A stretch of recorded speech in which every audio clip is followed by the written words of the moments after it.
What is up everyone, in today's video I'm going to show you how to fix display black and white in Realme C75x.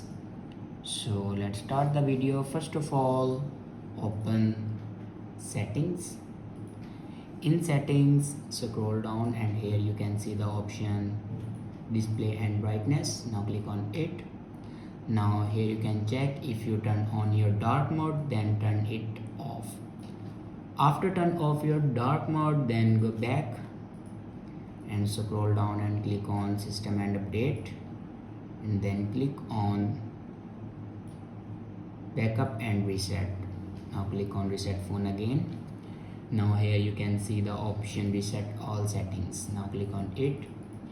Now enter your password to reset all your settings. It will never destroy another data like photos, videos and other data. It will only reset your settings.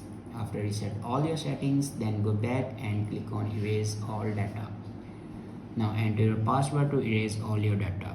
Erase all your data basically means factory data reset. It will destroy all the data in your device like photos, videos, document, any personal data in your device.